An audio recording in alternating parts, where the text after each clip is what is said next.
Thank you Lord Jesus. ഞങ്ങൾക്ക് ഇന്ന് ഒരുമിച്ച് അങ്ങയുടെ വചനം നോക്കാൻ തക്കണം തന്ന അവസരത്തിനായിട്ട് ഞങ്ങൾ സ്തുതിക്കുന്നു ലോർഡ്. കർത്താവെ, let it be a big blessing in our lives, Lord. കർത്താവെ, thank you Lord. Your word is life. Your word is you yourself, Lord. കർത്താവെ, ഞങ്ങളോട് സംസാരിക്കണമേ. In Jesus' name we pray.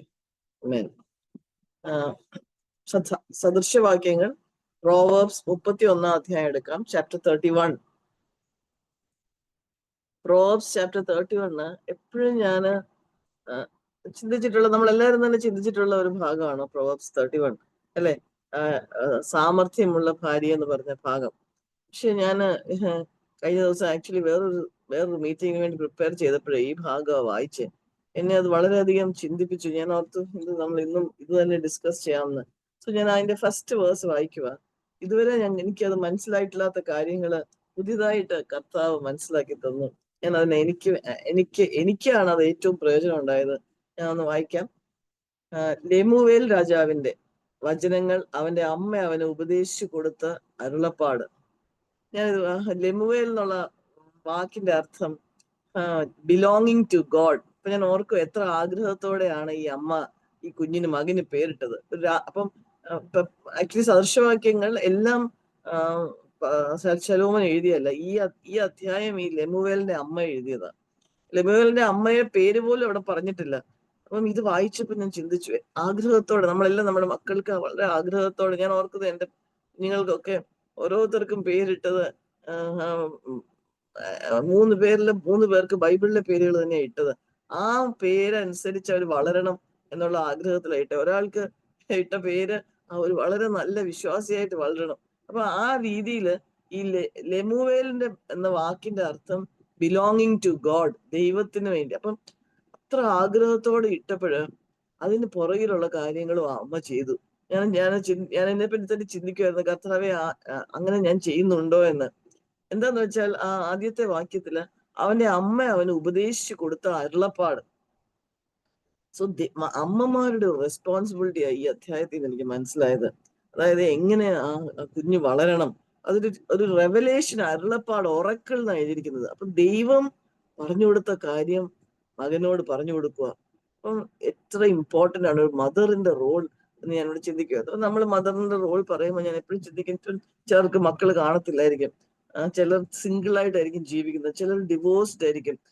ഇതിനകത്ത് ഒരു മകൻ എന്ന് പറയുമ്പോൾ ആക്ച്വലി ഇതിനകത്ത് ബൈബിൾ വെച്ച് നമ്മൾ പൗലോസ് സിംഗിൾ ആയിരുന്നു അല്ലെ. പക്ഷെ പൗലോസ് പറയുന്നു, ഞാൻ നിങ്ങൾക്ക് അപ്പനായിരുന്നു അമ്മയായിരുന്നു എന്ന് രണ്ടും പറയുന്നുണ്ട് പൗലോസ് തെസ്സലോനിക്ക ലേഖനത്തില്. അപ്പം വീട്ടിൽ സ്വന്തം ജനിച്ച മക്കൾ മാത്രമല്ല ദൈവം മക്കളായിട്ട് തരുന്നത്. നമ്മുടെ അടുത്ത് നമുക്ക് മെന്റർ ചെയ്യാനായിട്ട് ദൈവം ഒത്തിരി പേരെ അങ്ങനെ ചെയ്യാനായിട്ട് നമ്മൾ ആഗ്രഹിക്കുക. കാരണം അവർക്കൊക്കെ നമ്മൾ ദൈവത്തിന്റെ അരുളപ്പാട് പറഞ്ഞു കൊടുക്കാനും ദൈവം ആഗ്രഹിക്കുക. മദറിന്റെ റെസ്പോൺസിബിലിറ്റി ആണ് എനിക്ക് ഏറ്റവും അധികം ഈ 31 അധ്യായത്തിൽ എന്നെ ചിന്തിപ്പിച്ചത്. ഞാൻ ഒന്നുകൂടെ വായിക്കാം. ലെമുവേൽ രാജാവിന്റെ വചനങ്ങൾ, അവന്റെ അമ്മ അവന് ഉപദേശിച്ചു കൊടുത്ത അരുളപ്പാട്. അടുത്ത രണ്ടാമത്തെ വാക്യം ഇംഗ്ലീഷിൽ ഇങ്ങനെയാ: what O my son, what O son of my womb, what and what O son of my vows. ഇവിടെ എഴുതിയിരിക്കുന്ന മലയാളത്തില്, മകനെ എന്ത്, ഞാൻ പ്രസവിച്ച മകനെ എന്ത്, എന്റെ നേർച്ചകളുടെ മകനെ എന്ത്. ഇതിനകത്തൊരു ടെൻഡർനെസ്, ഒരു പാഷൻ ഫോർ ദിസ് ചൈൽഡ്. അവളുടെ ആ മകന് ദൈവത്തെ അറിയണം എന്നുള്ള രീതിയിൽ ആ ഒരു ഈഗർനെസ്സോടെയാ പറയുന്നത്, ഒരു ടെൻഡർനെസ്സോടെ. ഓ മൈ സൺ എന്ന് പറഞ്ഞാ പറയുന്നത്, ഞാൻ പ്രസവിച്ച മകനെ. അടുത്ത പറയാം, ഞാൻ നിന്നെ വെച്ച് കമ്മിറ്റ് ചെയ്തിട്ടുണ്ട് കർത്താവിനോട്, ആ രീതിയിൽ ആവണമെന്ന് ആഗ്രഹിക്കുക. അത്ര ഇന്റൻസ് ആൻഡ് പാഷനറ്റ് അവളുടെ ആഗ്രഹം മകന് വേണ്ടിയെന്ന് ഞാൻ ചിന്തിക്കുമായിരുന്നു. പലപ്പോഴും നമ്മള് അങ്ങനെയാണോ ഞാൻ ചിന്തിക്കുമായിരുന്നു. പലപ്പോഴും നമുക്ക് എപ്പോഴും കുഞ്ഞുങ്ങളുടെ എന്ത് ഭക്ഷണം കഴിക്കണം ഒക്കെ ഭയങ്കര ഈഗറാ നമ്മള്. ഏറ്റവും നന്നായിട്ട് അവർക്ക് ചെയ്തു കൊടുക്കണം, ഏറ്റവും നല്ലതായിട്ട് അവരെ പഠിപ്പിക്കണം, നമുക്ക് പറ്റുന്ന രീതിയിൽ അവർക്ക് ടോപ്പർ ആകാൻ നമ്മൾ സഹായിക്കണം, എക്സ്ട്രാ കരിക്കുലർ ആക്ടിവിറ്റീസിൽ നമ്മൾ സഹായിക്കണം. പക്ഷെ ഈ ഒരു അമ്മ തന്റെ ദൈവത്തിന്റെ അരുളപ്പാട് എങ്ങനെയാ മകന് പറഞ്ഞു കൊടുത്താൽ നമുക്ക് താഴോട്ട് വായിക്കുമ്പോൾ മനസ്സിലാവും. അത്രയും ആഗ്രഹിച്ച് പാഷനറ്റോടെ അവൻ ഒരു വാർണിംഗ് കൊടുക്കുന്നുണ്ട്. ദൈവത്തിന്റെ അരുളപ്പാട് പറയുക മാത്രമല്ല, 3-ലും 4-ലും 2 ഇമ്പോർട്ടന്റ് കാര്യങ്ങൾ. ഇത് നമ്മള് ദൈവത്തിന്റെ വചനം എന്തിനാ ഇത് വെച്ചിരിക്കുന്നത്? നമുക്ക് ഉപദേശത്തിനല്ലേ ദൈവത്തിന്റെ വചനം എഴുതി വെച്ചിരിക്കുന്നത്. നമ്മൾ നമ്മുടെ മക്കൾക്ക് പറഞ്ഞു കൊടുക്കാനായിട്ട് ദൈവം ഇത് എഴുതി വെച്ചിരിക്കുന്നത്. നമുക്കത് വായിക്കാം. 3, സ്ത്രീകൾക്ക് നിന്റെ ബലത്തെയും രാജാക്കന്മാരെ നശിപ്പിക്കുന്നവർക്ക് നിന്റെ വഴികളെയും കൊടുക്കരുത്. വീഞ്ഞു കുടിക്കുന്നത് രാജാക്കന്മാർക്ക് കൊള്ളരുത്. ലെമുവേലെ രാജാക്കന്മാർക്ക് അത് കൊള്ളരുത്. മദ്യാസക്തി പ്രഭുക്കന്മാർക്ക് കൊള്ളരുത്.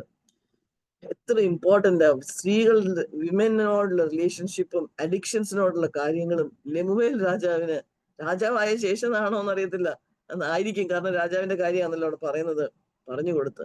അപ്പൊ എത്ര ഇമ്പോർട്ടന്റ് ആ പിന്നെയും പിന്നെയും ഒരു അമ്മ തന്റെ മക്കൾക്ക് ദൈവത്തിന്റെ കാര്യങ്ങൾ, ദൈവത്തിന്റെ അരുളപ്പാട് ദൈവത്തിൽ നിന്ന് പ്രാപിച്ച് മനസ്സിലാക്കി കൊടുക്കേണ്ടതെന്ന് ഞാൻ ചിന്തിക്കുമായിരുന്നു. വലിയൊരു റോളാ, വലിയൊരു കാര്യമാ ദൈവം അമ്മമാരെ ഏൽപ്പിച്ചിരിക്കുന്നത്.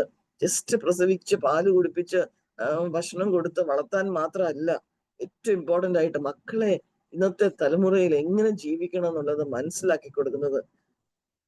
നമുക്കറിയാം നമ്മൾ ഇന്നത്തെ തലമുറ എത്ര മോശമാണെന്ന്. ഇവിടെ വാർണിംഗ് നമുക്ക് കൊടുക്കണം എന്നുള്ളത് ഏറ്റവും ചെറിയ, നമുക്കറിയാം ഇന്നത്തെ കാലത്ത് 1-ാം ക്ലാസ്സിലും 2-ാം ക്ലാസ്സിലും 3-ാം ക്ലാസ്സിലും പഠിക്കുന്ന കുഞ്ഞുങ്ങൾ തൊട്ട് വളരെ വഷളായി പോകുന്ന ഒരു തലമുറയാണ്. നമ്മൾ അതനുസരിച്ച് പിന്നെ എന്ത് പറഞ്ഞു കൊടുക്കണം, എങ്ങനെ പറഞ്ഞു കൊടുക്കണം നമുക്ക് അറിയത്തില്ല. ഓരോ കുഞ്ഞും ഡിഫറെന്റാ. അപ്പൊ ഇതിനകത്ത് അതിനാണ് ആദ്യത്തെ ലൈൻ എഴുതിയിരിക്കുന്നത്, ദൈവത്തിന്റെ അരുളപ്പാട് മാത്രമേ നമുക്ക് പറഞ്ഞു കൊടുക്കാൻ പറ്റുള്ളൂ. ദൈവവചനം ദൈവസന്നിധിയിൽ നിന്ന് വായിച്ചിട്ട്, കർത്താവ് എന്താ ഇന്ന് എന്റെ കുഞ്ഞിനെ ഞാൻ ജീവിച്ചും പഠിപ്പിച്ചും കാണിച്ചു കൊടുക്കേണ്ടതെന്ന് നമുക്ക് ചിന്തിക്കാൻ പറ്റുള്ളൂ. അതോട് വായിക്കുമ്പോൾ ഒത്തിരി കാര്യങ്ങൾ വാർണിംഗ് പറഞ്ഞു. എന്നിട്ട് 8-9 വളരെ പ്രധാനപ്പെട്ട കാര്യം പറയുക, ഊമന് വേണ്ടി നിന്റെ വായി തുറക്കുക, ക്ഷയിച്ചു പോകുന്ന ഏവരുടെയും കാര്യത്തിൽ തന്നെ നിന്റെ വായി തുറന്ന് നീതിയോടെ ന്യായം വിധിക്കുക, എളിയവനും ദരിദ്രനും ന്യായപാലനം ചെയ്തു കൊടുക്കുക. ഞാൻ ഓർക്കുക, നമ്മൾ നമ്മുടെ മക്കളെ ഇത് പഠിപ്പിക്കാറുണ്ടോ? ഏറ്റവും പാവപ്പെട്ടവര്, സമൂഹത്തിൽ തള്ളിക്കിടക്കുന്നവരെ, ഔട്ട്കാസ്റ്റ് ആയിട്ട് കിടക്കുന്നവരെ, ലോവർ കാസ്റ്റ് എന്നൊക്കെ പറഞ്ഞ ആൾക്കാരെ, എളിയവനെയും ദരിദ്രനെയും കൺസിഡർ ചെയ്യാനായിട്ട് do we really teach our children?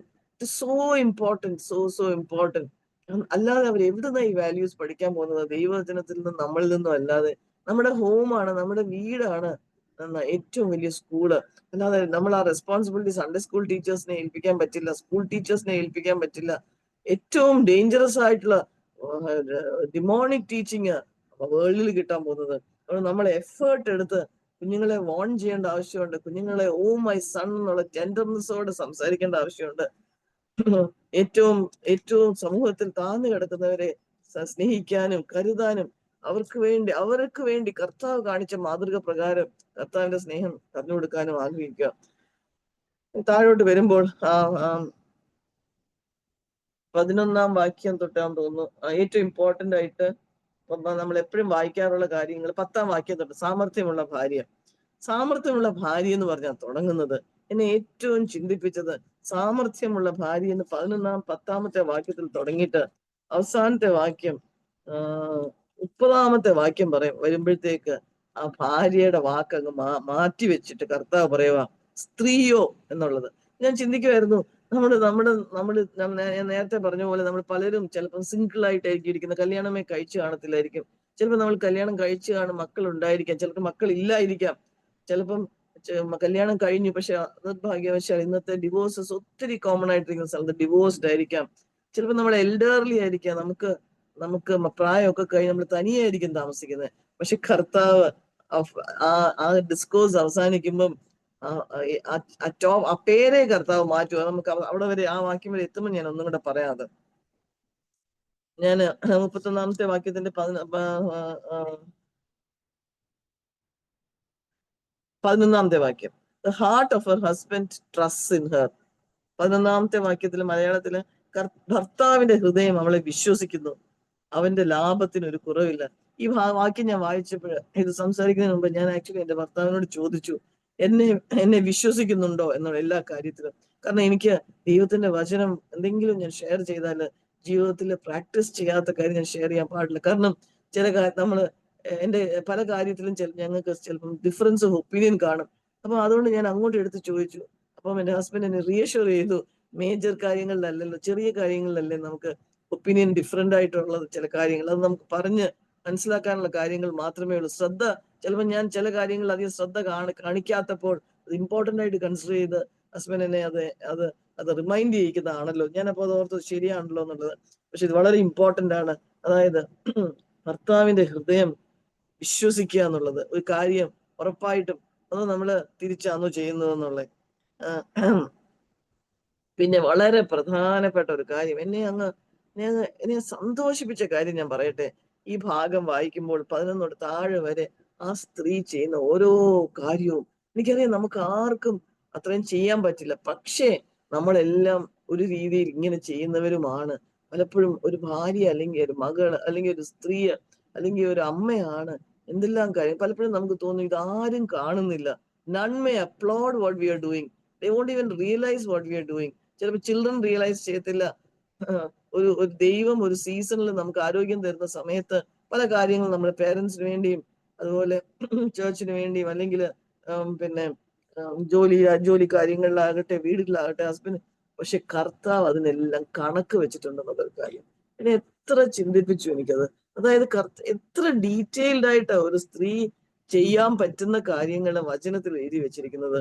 അപ്പൊ ദൈവം അത് നമ്മൾ ചെയ്യുന്ന കാര്യങ്ങൾ ആരും ശ്രദ്ധിച്ചില്ലെങ്കിലും നമുക്ക് ഉള്ളിൽ ഒരു ചിരിയോടെ നമുക്ക് ഇന്നത്തെ വചനം നമ്മൾ ശ്രദ്ധിച്ചിട്ട് നമുക്ക് മുമ്പോട്ട് പോകാം. കർത്താവ് കാണുന്നുണ്ട് ഞാൻ എന്തൊക്കെയാ ചെയ്യുന്നത്. മാത്രമല്ല പ്രിയപ്പെട്ടവരെ, കർത്താവ് നമ്മുടെ ജോലിയെല്ലാം എളുപ്പമാക്കി തരത്തില്ലേ.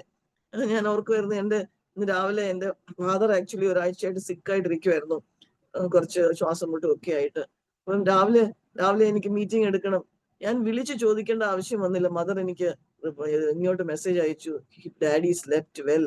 അപ്പൊ ഞാൻ ഓർക്കുക എന്റെ ഒരു കാര്യം ദൈവം എങ്ങനെ എനിക്ക് എളുപ്പമാക്കി തരുന്നതെന്ന്.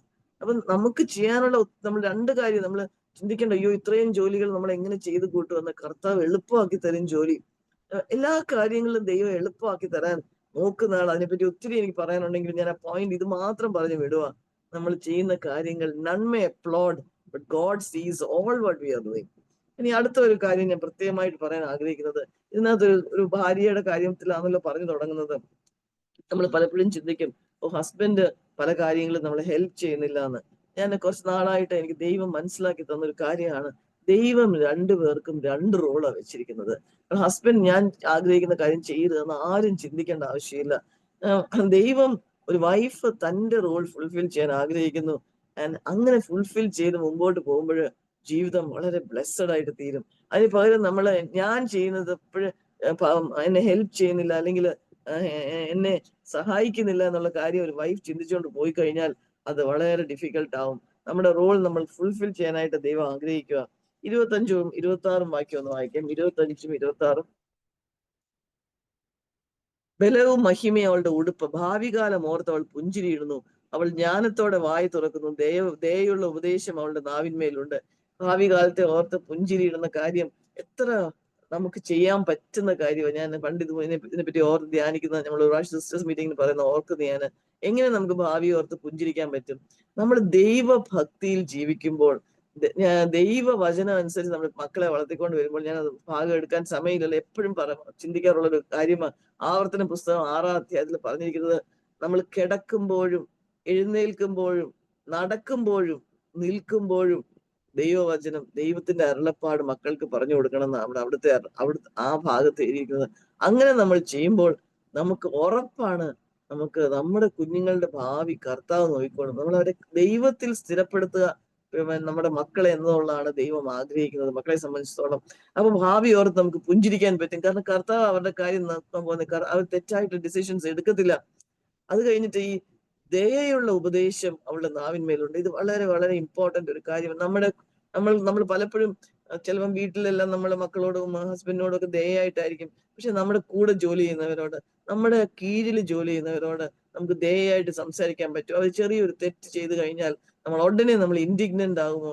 പലപ്പോഴും നമുക്ക് വരാറുള്ള ഒരു കാര്യമാണ്. ചിലപ്പോൾ സ്വന്തം മക്കൾ തന്നെ ചിലപ്പോൾ ഒരു തെറ്റ് ചെയ്താൽ നമ്മൾ വളരെ മോശമായിട്ട് അവരെ ശകാരിക്കാൻ സാധ്യതയുണ്ട്. കർത്താവ് അവിടെ പറഞ്ഞിരിക്കുന്നത് എങ്ങനെ, ദയയുള്ള ഉപദേശം അവളുടെ നാവിന്മേലുണ്ട്. ഇത് കർത്താവ് നമ്മളെ കുറിച്ച് ആഗ്രഹിക്കുന്ന ഒരു കാര്യമാണ് പ്രിയപ്പെട്ടവരെ. അത് കഴിഞ്ഞ് താഴോട്ട് വരുമ്പോൾ 28, അവളുടെ മക്കൾ എഴുന്നേറ്റ് അവളെ ഭാഗ്യവതി എന്ന് പുകഴ്ത്തുന്നു, അവളുടെ ഭർത്താവും അവളെ പ്രശംസിക്കുന്നത്. അനേകം തരുണികൾ സാമർഥ്യം കാണിച്ചിട്ടുണ്ട്, നീയോ അവരെല്ലാവരിലും ശ്രേഷ്ഠമായിരിക്കുന്നു.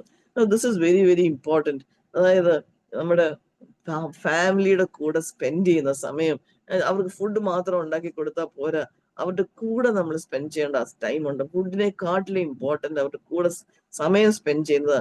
ഞാൻ ഓർക്കുമായിരുന്നു, അത് കണ്ടിട്ടാണ് ഈ മക്കൾ ഇങ്ങനെ വരുന്നത്. അതുപോലെ ഒരു വാക്യം അതിന്റെ ഇടയ്ക്കുണ്ട്, അവളുടെ ഹസ്ബൻഡിനെ പറ്റി. താൻ ഹസ്ബൻഡ് 23, ദേശത്തിലെ മൂപ്പന്മാരോടുകൂടി ഇരിക്കുമ്പോൾ അവളുടെ ഭർത്താവ് പട്ടണവാതിൽക്കൽ പ്രസിദ്ധനാകുന്നു. ഇത് വളരെ വളരെ ഇമ്പോർട്ടന്റ് കാര്യമാണ്. എന്റെ ജീവിതത്തിൽ നിന്ന് പറയട്ടെ, എപ്പോഴെങ്കിലും ഞാന് ചെറിയ കാര്യങ്ങളില് ആവശ്യമില്ലാതെ ഒരു ഇഷ്യൂ ഉണ്ടാക്കി എന്റെ ഹസ്ബൻഡിനെ ഇറിറ്റേറ്റ് ചെയ്താൽ അദ്ദേഹം എങ്ങനെ അന്നത്തെ ശുശ്രൂഷകൾ ചെയ്യാൻ സാധിക്കും? പലപ്പോഴും ഞാൻ ഓർക്കും, എന്റെ ബാഡ് ബിഹേവിയർ ആയിരിക്കും എന്റെ ഹസ്ബൻഡിനെ ഡാമ്പൻ ചെയ്യുന്നത്. ഞാൻ ഏതെങ്കിലും കാര്യത്തിൽ, ആവശ്യമില്ലാത്ത കാര്യത്തിൽ അതിനെ ഒരു മൗണ്ടനോട്ട് മുകളിലാക്കിയാല് എത്ര വലിയ, ഞാൻ ദൈവം എന്നെ അത് എപ്പോഴും എന്നെ ഉപദേശിച്ചു തരുന്ന കാര്യം അത്. അതുകൊണ്ട് നമ്മള് മറ്റുള്ളവരുമായിട്ടുള്ള ഇടപാടില് വേറൊരാളെ സ്പിരിച്വലായിട്ട് മുമ്പോട്ട് കൊണ്ടുവരുമ്പോൾ ആ രീതിയിൽ വേണം അവരോട് ബിഹേവ് ചെയ്യാനായിട്ട്. എന്നാലേ അവര് പട്ടണവാതിൽക്കൽ മൂപ്പന്മാരോടുകൂടെ ഇരിക്കാൻ, ദേശത്തിലെ മൂപ്പന്മാരോട് കൂടെ ഇരിക്കാൻ പറ്റുള്ളൂ. അപ്പോൾ ആക്ച്വലി ഒരു ഹസ്ബൻഡിന്റെ ഉയർച്ച വൈഫിനെ അനുസരിച്ചായിരിക്കുന്നത്. വൈഫിന്റെ പെരുമ, നമ്മൾ പറയുമ്പോൾ വൈഫ് പറയുന്ന ഒന്നും കേൾക്കുന്നില്ല, അല്ലെ ദൈവവചനം അനുസരിക്കാതെ ജീവിക്കുന്നതെന്ന് ചിലപ്പോൾ നമുക്ക് തോന്നാം. അങ്ങനത്തെ സാഹചര്യങ്ങൾ വരാം. അപ്പോൾ 1 പത്രോസ് 3-ാം അധ്യായത്തിന്റെ 1-ാം വാക്യം വായിച്ചാൽ മതി. അവിടെ എഴുതിയിരിക്കുന്നത്, വചനം അനുസരിക്കാതെ ഏതെങ്കിലും ഭർത്താവ് ഉണ്ടെങ്കിൽ, വിശ്വാസിയായ ഭർത്താവ് ആയിക്കൊള്ളട്ടെ, ഏതെങ്കിലും ഒരു കാര്യത്തിലായിക്കോട്ടെ, അവിടെ പറഞ്ഞിരിക്കുന്നത് നമ്മുടെ ബഹുമാനത്തോടു കൂടിയ നടപ്പ് കണ്ട ഒരു വാക്ക് പറയാതെ തിരിഞ്ഞു വരുവാൻ ഇടയാകുന്ന ദൈവത്തിന്റെ ദൈവമായി ഇത് പറയുന്നത്. അപ്പൊ അങ്ങനെ പലപ്പോഴും ഞാൻ തന്നെ എത്ര പ്രാവശ്യം ഇതിലൊക്കെ തെറ്റിപ്പോയിട്ടുണ്ടിരുന്നു. ഞാൻ എന്നെ തന്നെ ചിന്തിക്കുമായിരുന്നു. ദൈവം നമ്മളെ സഹായിക്കട്ടെ. ഒരു വാക്ക് നമ്മൾ പറയണ്ട. എങ്ങനെ നമുക്ക് റെസ്പെക്ട്ഫുൾ ആവാൻ പറ്റും? കാരണം നമുക്കറിയാം, ദൈവം ആ ഇഷ്യൂയില് നമ്മളെ കൺസേൺഡ് ആയിട്ടുള്ള എല്ലാ ഇഷ്യൂയിലും ദൈവം ഇടപെടും. ദൈവം അതിന് എന്തെങ്കിലും തെറ്റ് പറ്റിയാൽ നന്മയ്ക്കായിട്ട് തീരും. അപ്പൊ നമ്മൾ എന്തിനാ പിന്നെ നമ്മൾ വിഷമിക്കേണ്ട ആവശ്യം? ഇതെന്നെ എപ്പോഴും ഭരിക്കുന്ന ഒരു കാര്യമാണ്, ഭരിക്കുന്ന ഒരു തോട്ടാണ് എന്റെ ജീവിതത്തില്. അത് കഴിഞ്ഞ് താഴോട്ട് ലാസ്റ്റ് വാക്യം, 30-ാമത്തെ വാക്യം, ലാവണ്യം വ്യാജവും സൗന്ദര്യം വ്യർത്ഥവുമാകുന്നു, യഹോഭക്തിയുള്ള സ്ത്രീയോ പ്രശംസിക്കപ്പെടും. ഇതാ ഞാൻ പറഞ്ഞത്, ഒരു ഭാര്യയെ പറ്റി പറഞ്ഞിട്ട് ദൈവത്തിന്റെ വചനം അവസാനം വന്ന് പറയുക യഹോഭക്തിയുള്ള സ്ത്രീ എന്ന് പറഞ്ഞിട്ട്. കാരണം ദൈവത്തിന് അറിയാം, ഇന്നത്തെ കാലത്ത് ഇങ്ങനത്തെ ഇഷ്യൂസ് വളരെ മുമ്പോട്ട് വരുന്ന സമയത്ത് കർത്താവ് പറയുക, ഒരു ഭാര്യ അവിടെ നിൽക്കട്ടെ, കാരണം യഹോഭക്തിയുള്ള സ്ത്രീ ആണോ നീ എന്ന് കർത്താവ് ചോദിക്കുക. ലാവണ്യം, നമ്മൾ വിചാരിക്കുക നമുക്ക് ഒത്തിരി ചാമും ബ്യൂട്ടിയും ഒന്നുമില്ല, അതൊന്നും ആവശ്യമില്ല. നമുക്ക് ആകെപ്പാടെ ആവശ്യമുള്ളത് യഹോഭക്തി. യഹോഭക്തി എന്ന് വെച്ചാൽ എന്തുവാ? ദൈവത്തിന്റെ വചനം കേൾക്കാനുള്ള ആഗ്രഹം, ദൈവത്തിന്റെ വചനം അനുസരിക്കാനുള്ള ആഗ്രഹം. ദൈവത്തിന്റെ വചനം ഒരു കണ്ണാടിയിൽ നോക്കുമ്പോൾ നമ്മുടെ തെറ്റ് മനസ്സിലാക്കി കഴിഞ്ഞാൽ അപ്പൊ തന്നെ അത് തിരുത്താനായിട്ട് ദൈവം നമ്മളെ ആഗ്രഹിക്കുക. അതുകൊണ്ട് സാമർഥ്യമുള്ള ഭാര്യയെ എന്നുള്ള ടോപ്പിക്കിനെ റീനെയിം ചെയ്തുകൊണ്ട് കർത്താവ് യഹോഭക്തിയുള്ള സ്ത്രീ എന്നാക്കി അവിടെ പറഞ്ഞിരിക്കുക. ദൈവം നമുക്ക് ചില കാര്യങ്ങൾ എൻട്രസ്റ്റ് ചെയ്തായിരിക്കും. Do all what God entrust with God strength. Do only what God entrust. ദൈവം വേറൊരു സഹോദരി ചെയ്യാനായിട്ട് നമ്മൾ ആഗ്രഹിക്കരുത്. എപ്പോഴും എന്നെ പറ്റി ചിന്തിക്കുന്ന, എന്നോട് തന്നെ ഞാൻ പറയുന്ന കാര്യമാണ്, എന്നെ കുറിച്ച് ദൈവം എന്താ ആഗ്രഹിക്കുന്നത് അത് ചെയ്താൽ മതി. അത് നമുക്ക് കർത്താവിന്റെ ശക്തിയിൽ ചെയ്യാം. ഇത് വളരെ വളരെ ഇമ്പോർട്ടന്റ് ആയിട്ട് ഉള്ളൊരു കാര്യമാണ്. ദൈവത്തിന്റെ സോവറിനിറ്റിയിൽ സോവറിനിറ്റിയിൽ നമുക്ക് വിശ്വസിക്കാം. അതായത് എല്ലാ കാര്യത്തിന്റെയും മേലെ ദൈവത്തിന് ഒരു ഹയർ പ്ലാൻ ഉണ്ട്. അത് നമ്മൾ വിശ്വസിച്ച് കഴിഞ്ഞാൽ നമുക്ക് ഒന്നും പേടിക്കേണ്ട ആവശ്യമില്ല. നമുക്ക് ദൈവം നമ്മളെ സഹായിക്കട്ടെ. നമ്മൾ ചിന്തിച്ച കാര്യങ്ങൾ നമുക്ക് പിന്നെയും ഓർക്കാം. ആദ്യം നമ്മൾ പറഞ്ഞു, ഒരു അമ്മയുടെ റോള് മകനെ ഉപദേശിക്കുക എന്നുള്ളത്. അവൻ രാജാവായി തീർന്നിട്ട് പോലും ആദ്യത്തെ വാക്യത്തിൽ അതാ പറഞ്ഞിരിക്കുന്നത്, ദൈവത്തിൽ നിന്ന് പ്രാപിച്ച്. അപ്പൊ ദൈവത്തിൽ നിന്ന് പ്രാപിക്കണമെങ്കിൽ നമ്മൾ ദൈവസന്നിധിയിൽ ഇരുന്നാലേ പറ്റുള്ളൂ, അല്ലാതെ നമുക്ക് കിട്ടത്തില്ല. ദൈവസന്നിധി ഇരിക്കുമ്പോൾ ദൈവം അന്ന് മക്കൾക്ക് പറഞ്ഞു കൊടുക്കാനും ചെയ്യാനായിട്ടുള്ള അരുളപ്പാട് തരും. അത് പ്രാപിച്ച് ദൈവസന്നിധിയിൽ അവർക്ക് ഉപദേശിച്ചു കൊടുക്കുക. അവരെ വാൺ ചെയ്യേണ്ടി, പ്രായമായി കഴിഞ്ഞും വാൺ ചെയ്യാം. നമ്മളത് അയ്യോ എന്റെ കുഞ്ഞ് അങ്ങനെ അവൻ ചിലപ്പോൾ അവന് ഞാൻ പറയുന്നത് കേൾക്കത്തില്ല. അങ്ങനെയല്ല. ഞാൻ ഇപ്പോഴും ഓർക്കുന്നു കുഞ്ഞുങ്ങളെ അത്രയും നാള് വളർത്തി 2-3 പേരുടെ കല്യാണം കഴിഞ്ഞു. കൊച്ചുമക്കളെ അവയൊക്കെ പല കാര്യങ്ങളിലും ചിലപ്പോൾ അവർ ചെയ്യുന്നത് തെറ്റാന്ന് തോന്നുമ്പോഴേ വാൺ ചെയ്യേണ്ട ആവശ്യം വന്നിട്ടുണ്ട്. ദൈവം നമ്മളെ സഹായിക്കും. വാൺ ചെയ്യണം, ടെൻഡറായിട്ട് പറഞ്ഞു കൊടുക്കണം, മനസ്സിലാക്കി കൊടുക്കണം. എല്ലാ ആസ്പെക്ട്സ് ഓഫ് ലൈഫ്. അത് മാത്രമല്ല, നമ്മൾ ഈ ചെയ്യുന്നതൊക്കെ ദൈവം സ്വർഗത്തിൽ നിന്ന് കാണുന്നുണ്ട്. വേറെ ആരും കണ്ടു കാണത്തില്ല, വേറെ ആരും നമ്മളെ അപ്രീഷിയേറ്റ് ചെയ്യത്തില്ലായിരിക്കും. പക്ഷെ സ്വർഗത്തിലെ ദൈവം അത് റെക്കോർഡ് ചെയ്ത് വെച്ചിട്ടുണ്ടെന്ന് ഈ വചനത്തിൽ നിന്ന് എനിക്ക് മനസ്സിലാവുമായിരുന്നു. ദൈവം നമ്മളെ സഹായിക്കട്ടെ. ലെമുവേലിന്റെ അമ്മ ലെമുവേലിനെ പേരിട്ടത് ബിലോങ്ങിങ് ടു ഗോഡ്, ദൈവത്തിന്. ആ രീതിയിലായിരിക്കും ആണല്ലോ നമ്മൾ നമ്മുടെ മക്കളെ ഒക്കെ പേരിട്ട് ആ രീതിയിൽ അവരെ വളർത്തിക്കൊണ്ട് വരുവാനായിട്ട് കർത്താവ് നമ്മളെ സഹായിക്കട്ടെ. ദൈവത്തിന് നാമോത്തപ്പെടുമാറാകട്ടെ. ആർക്കെങ്കിലും ഒരാൾക്ക് പ്രാർത്ഥിച്ച് അവസാനിപ്പിക്കാം.